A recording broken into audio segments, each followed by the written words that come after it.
Bismillahirrahmanirrahim. Assalamu alaikum students. I hope you all are fine. Let's start today's lecture. This is a lecture of class 7 subject science. Chapter number 6 environment and feeding relationships. Today is Monday and date is 4th January 2021. Today is your class test. Page number 69.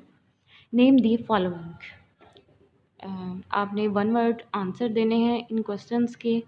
Question number 1 is organisms that feed on plants. Question number 1 is organisms that feed on plants. Question number 2, it is created when food chains overlap. जब food chains overlap करती हैं तो क्या बनता है, ये भी इसका भी आपने वन वर्ड आंसर देना है, बताना है इसका आंसर क्या होगा. Question number 3, organisms that eat both plants and animals. Answer these questions. ये आपके शॉर्ट क्वेश्चंस हैं. Question number 1 is define a niche, how it is related to a habitat. Question number 2, which biome do you live in? Question number 3, which way does energy transfer in an energy pyramid? ये आपके questions हैं, आपने अच्छे से test देना है. Next आपका homework है. होमवर्क आपका है topic atom and its structure. जो आपका विंटर टास्क आपको दिया जाएगा, विंटर पैक से जो आपको काम दिया गया है वो आपने लर्न करना है और राइट करना है अपने सेपरेट रजिस्टर पे. Learn plus write fill in the blanks of chapter number 8. ये नेक्स्ट आपको वर्किंग दी गई है. विंटर टास्क है आपका topic atom and its structure.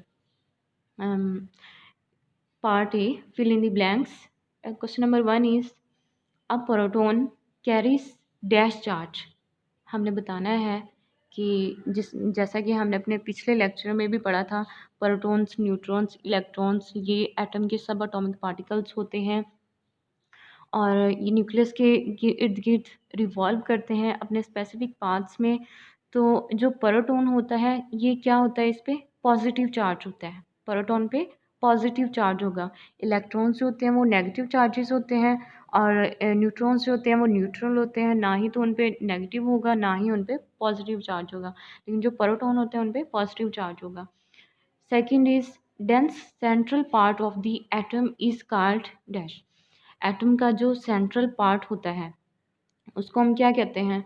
Atom, ये हमारे पास एक एटम है, उसके बिल्कुल सेंटर में, जो सेंटर में बिल्कुल उसका सेंट्रल पार्ट होगा वो क्या कहलाता है, न्यूक्लियस. न्यूक्लियस कहलाएगा. 3 is the dash basic unit of matter. Matter का बेसिक यूनिट क्या है, ऑब्वियसली एटम है, तो the atom is the basic unit of matter. 4.1 electrons are extremely small as compared to the other atomic particles.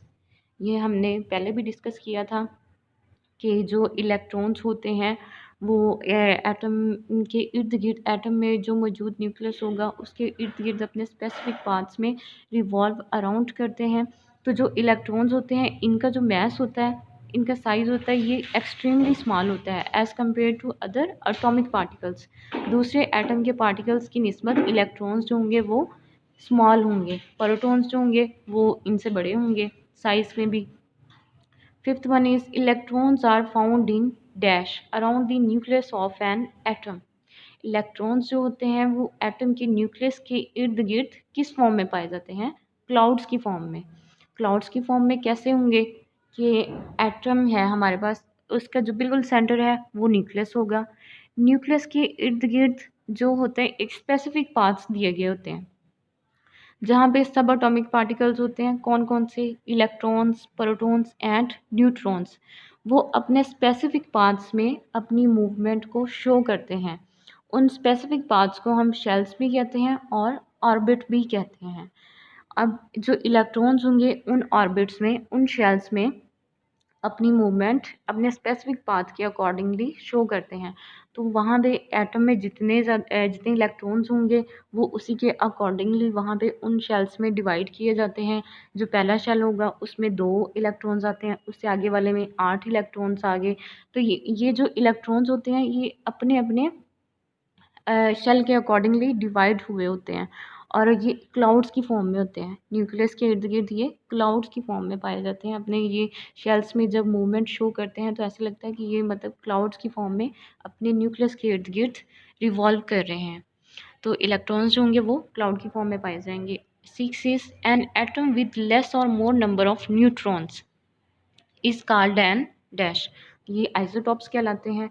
Isotopes कैसे कहलाएंगे कि अगर हमारे पास एक एटम है, नंबर ऑफ न्यूट्रॉन्स क्या होंगे, अगर हम उसके नंबर ऑफ न्यूट्रॉन्स को कम या ज़्यादा कर देते हैं। एक हमारे पास एलिमेंट दिया गया होता है, उसके अगर हमने उसको रिप्रेजेंट करना हो उसके सिंबल के साथ, तो हम क्या करते हैं, बिल्कुल उसकी लेफ़्ट साइड पे नीचे करके बिलो में हम उसका एटॉमिक नंबर जो होगा वो मेंशन कर देते हैं, एटॉमिक मास को मेंशन कर देते हैं। लेकिन अगर उसके नंबर ऑफ़ न्यूट्रॉन्स में चेंज आ रहा है, उसके नंबर ऑफ़ न्यूट्रॉन्स जो हैं वो कम ज़्यादा हो रहे हैं, तो वो एटम्स या एलिमेंट्स मिलके क्या बना देते हैं, आइसोटॉप्स बना देते हैं। तो ऐसे एटम जिनमें नंबर ऑफ़ न्यूट्रॉन्स कम या ज़्यादा हों, वो क्या मतलब एक है उसका आइसोटॉप है, हमारे पास एक एटम है, उसका हमें एक एग्जैक्ट नंबर भी दिया गया है, लेकिन अगले ही एटम में उसके नंबर ऑफ़ न्यूट्रॉन्स जो हैं वो ज़्यादा हो गए हैं, एक और है उसमें उसके न्यूट्रॉन्स कम हो गए हैं। तो ये तीनों मिलके हमें क्या देंगे, isotopes. 7 is the written representation of a molecule of a substance using symbols is called dash formula. किसी भी सब्सटेंस की सिंबल्स को यूज़ करते हुए हम जो उसकी रिटन रिप्रेजेंटेशन देते हैं वो क्या कहलाता है, molecular formula. 8 is dash ionic compounds contains 3 elements. ऐसे आयनिक कंपाउंड्स जिनमें 3 एलिमेंट्स पाए जाएं उनको हम क्या कहते हैं, टर्शरी कहते हैं। टर्नरी भी यहाँ पे लिखा हुआ है, लेकिन आप इसको यहाँ पे एन हटा के आई टी भी लिख सकते हैं, टर्शरी भी कह सकते हैं और टर्नरी भी।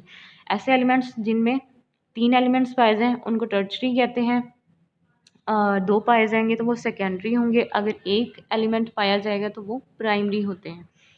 9 is dash compounds are held together by covalent bonds और shared pair of electrons। ऐसे कंपाउंड्स जिनमें कोवलेंट बॉन्ड हो, ऑब्वियसली जब इलेक्ट्रॉन्स की शेयरिंग होती है तो वो मिलके क्या बनाते हैं, बॉन्ड्स बनाते हैं, उनको हम कोवलेंट बॉन्ड्स भी कहते हैं। तो ये किस में कोवलेंट बॉन्ड शो होता है, मॉलिक्यूलर कंपाउंड्स में। ये आपका विंटर टास्क है, इसको आपने लर्न भी करना है और राइट भी करना है। अपना सब ख्याल रखिएगा।